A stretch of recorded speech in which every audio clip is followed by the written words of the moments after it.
wonderful, amazing Virgos, and welcome to your March 2020 astrological read. I like to start a little bit before the month, up to maybe a week or so, to describe a little bit of the astrological climate leading up to March, or the month to be read. So, in this case, we have, I'm going to start with February 23rd, our first astrological aspect being the new moon is in Pisces on this day, and that is in your seventh house. Seventh house is known as the house of relationships. It's your partnering house, your marriage, your partner, boyfriend, girlfriend, or also relations you have with, friends and, just relationships in general. Having a new moon in Pisces there, it's bringing, the new moon has to do a lot with your hidden, like your inner thoughts, your inner emotions, your subconscious, your emotional world in general, and it's in Pisces here. So, and it being that it's in regards to your relationships, you might be a little bit, unless you're a Virgo with Pisces rising, you're used to, or a water sign in your chart, your Virgo can be, you're not so like emotional all the time, but not emotional in the way maybe a water sign would be. So being that the new moon is in Pisces here, you might be feeling a little bit like, maybe just like light emotion with regards to relationships. You're feeling like dreamy. Pisces also represents dreams, fantasies, and which is a little bit, opposite of Virgo, which likes, concrete. You guys like, you like to have an analysis of situations. So being that this is here, you can really take advantage of it, in where you might write some poetry, or for someone, or you might be feeling a little bit more fantasizing towards somebody, which, take advantage of that. It's a nice thing to have. It's very artistic here. So moving on to March 2nd, March 4th, you have Mercury retrograding into Aquarius. And Mercury retrograde, it's not really to be feared. I mean, it's really a time to slow down. It's a time to review and reconsider, ideas you've had. And being that this is in your sixth house, which is your work, your health, your service in the world, your self-improvement, it's really having you, being that it's in Aquarius, it's having you look at maybe your diet regimen, or, work, maybe you're being considered for like a new position in your job. There's something to be reviewed with respect to your work, health, your service, your self-improvement. And having it in Aquarius is actually a really good thing, because Aquarius gives you new ideas. It gives you a lot of innovative, fresh energy. So it's a really good time to maybe think about a new future, like workout, or like if they're considering you for a new position, studying for it, and getting to know it better. That's really good there. Also on March 4th, you have beneficial Venus entering Taurus, and Venus is a very, it's a planet of beauty. It's a planet of well-being, luxury, love. What else? It's like valuing things, valuing other people. And that's happening in Taurus. Venus is entering Taurus, and Taurus is, it's basically like Venus's home. Like Venus loves being in Taurus. And it's at 0 degrees, which it's very strong. And it's in your ninth house as well. That's your house of education, higher education, philosophy, publishing, travel, religious beliefs. It's your house of exploration.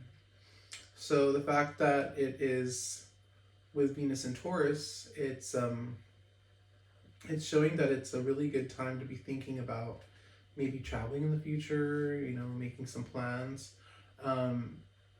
Or you could be thinking, like really nice thoughts towards a new religion or philosophy you're thinking of.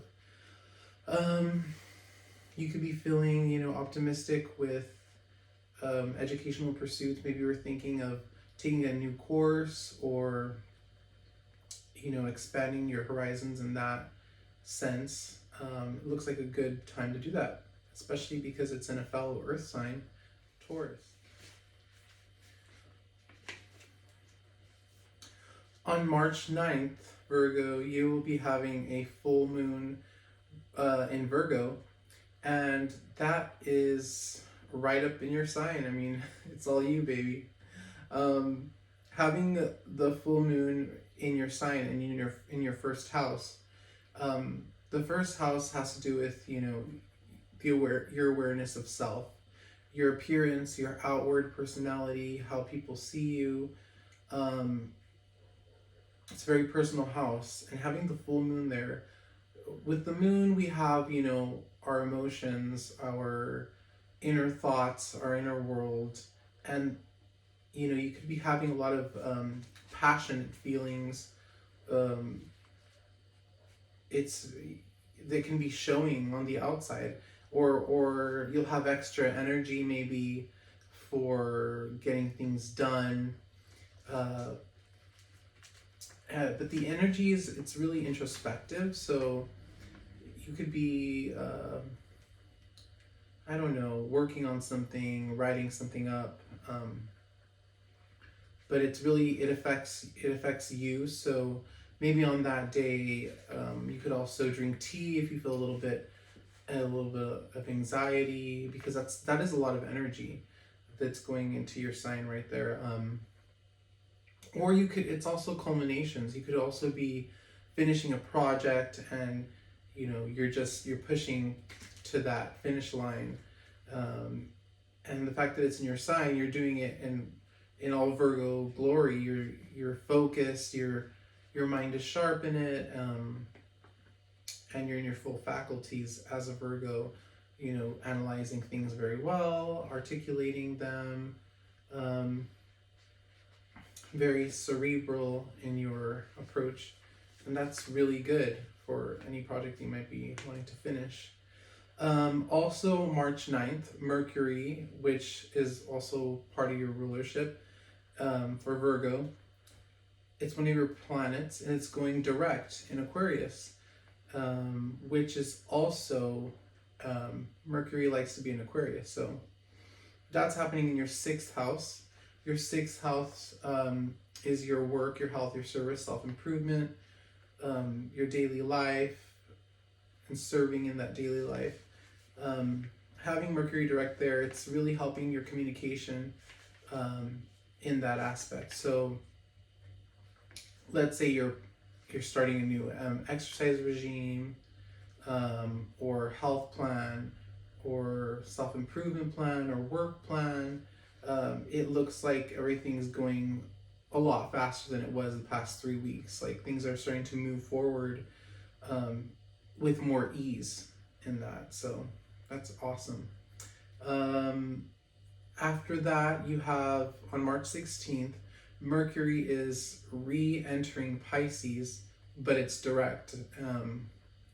And it's at 0 degrees, so it's very potent. And that's in your 7th house. Your 7th house of marriage, partnerships, relationships in general, your awareness of others.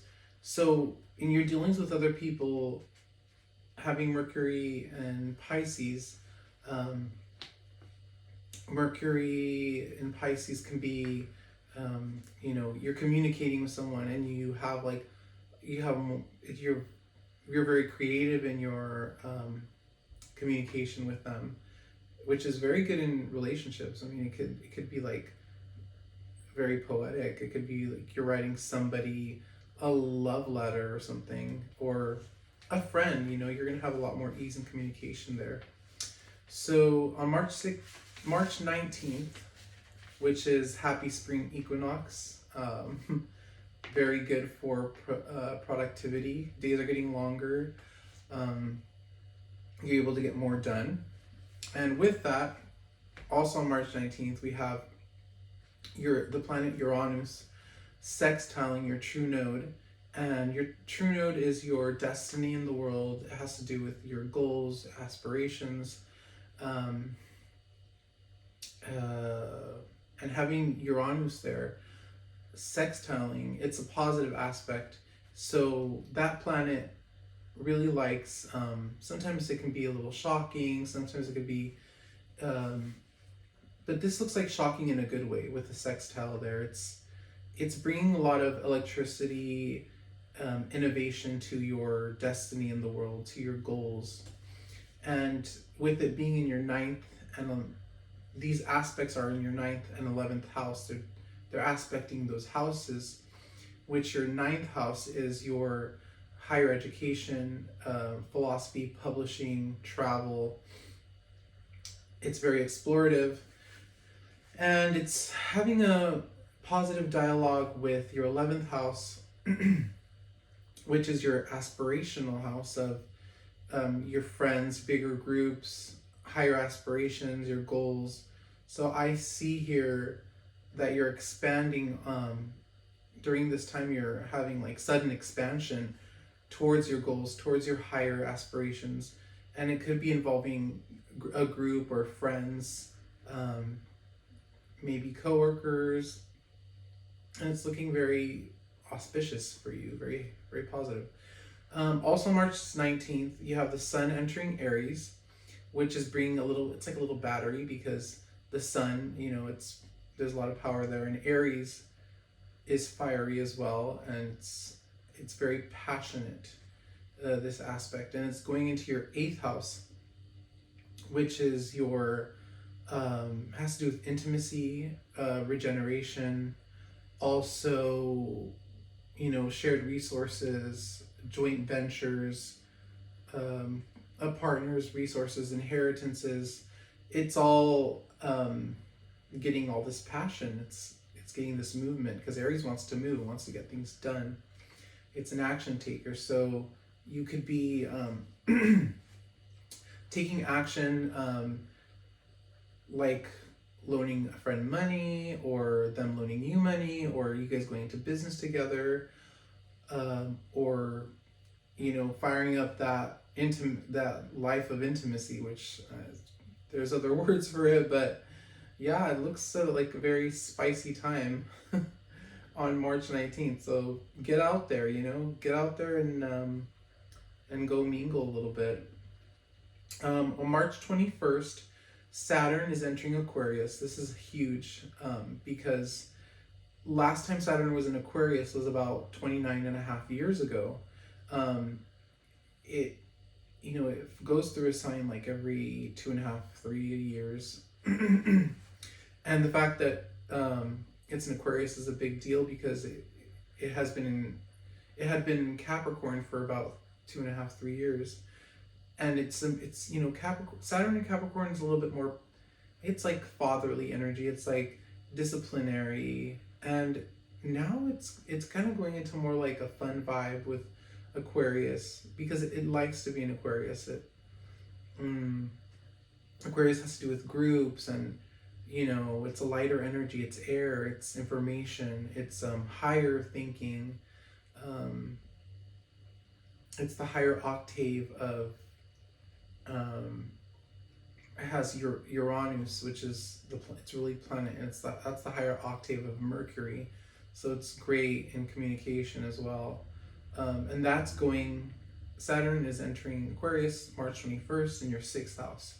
So to get to the point, your work, your work health, self-improvement life is, it's getting a boost, and you're learning, you're getting new lessons, because Saturn is about lessons, and having an Aquarius, you're getting a lot of innovation in this house. So a new exercise regime, like I said earlier, a new a new job environment. Um, it's a lot of movement for these areas, so it's looking very auspicious. It's gonna be there until around, I believe, June or July, and then it's gonna go retrograde back into Capricorn until December, where it'll stay there for the next couple years, and that looks really good for you. Um, Continuing on March 23rd, another positive aspect, we have Jupiter, the planet of expansion, luck, and optimism. It's quintiling in positive aspect Chiron in Aries. And Chiron is an asteroid, and it's like representing an energy of past trauma. It's called the wounded healer, and the fact that it has Jupiter here and it's expanding upon in an optimistic way, I see that you're healing here. There's an inner healing you're going through, and there's a lot of action in this house with Aries there as well. And the fact that it's affecting here your 5th and 8th houses, and your 5th and 8th houses are 5th house is romance. It's also fun, creativity. It's also children. It's a very like fun-loving house. It's the house of your personal creativity, and it's also aspecting your 8th house, which is shared resources. It has to do again with intimacy. So I see this general dialogue with that you're healing from a trauma, personal trauma. You're getting like inspiration, and you're moving forward from that, and it's having a positive effect on your relationships. It's with romance, with intimacy, maybe where you didn't feel comfortable before, and now you're really blooming, Virgo. I'm really proud. This is a very good thing, because I have Virgo friends, and I know that they've been through things, and the fact that they're moving forward with it, and getting more positivity in their romantic life, it's really good. You guys deserve to feel more free in that. I mean, that's great. I can see that you're going to be a lot more adventurous in that, and that's very good for you guys. Moving forward to March 24th, almost done here. There's a new moon in Aries, and that's looking very good as well. That's in your 8th house, which is continuing this dialogue of your intimacy. You're getting more passion into that intimacy, because you're healing from within, with any past traumas. So yeah, you're really supercharging it, and you're having new ideas around March 24th to new ideas, maybe like going out, cuddling up with a friend or something like that. Like, you're not afraid, you're not as inhibited. March 27th, there's a happy little aspect happening. I've told the other signs. It looks pretty general, and Venus, it's where Venus is in Taurus, and it's trining Jupiter in Capricorn, which it's a happy aspect that it's basically saying whatever you focus on, it's going to grow. It's like the Midas touch. That's a really good day. I mean, if you want to try buying a lottery ticket, I'm not saying that you're going to win, but it could be a good day. It could be a lucky day. So yeah, March 27th. March 30th, to conclude the reading, Mars is entering Aquarius at 0 degrees in your 6th house, which is the house, again, of work, health, fitness, even pets. It says work habits, and your service given. So having energetic Mars there in Aquarius is looking like you could be involving friends in some kind of action taking towards like your fitness or a work endeavor. This is looking very adventurous for you. March looks like a great month for you guys and a really great beginning to spring. I'd be very excited. Keep up the good work, the inner and outer work. Thank you for watching my video. I'm sorry. I have a very dry throat right now, so I'm not getting choked up. There's a lot of dry air around. But yeah, so thank you for watching my video. Please subscribe, like, or comment. And I'm wishing you guys the best March. And I'll see you guys in April. Take care. Thank you.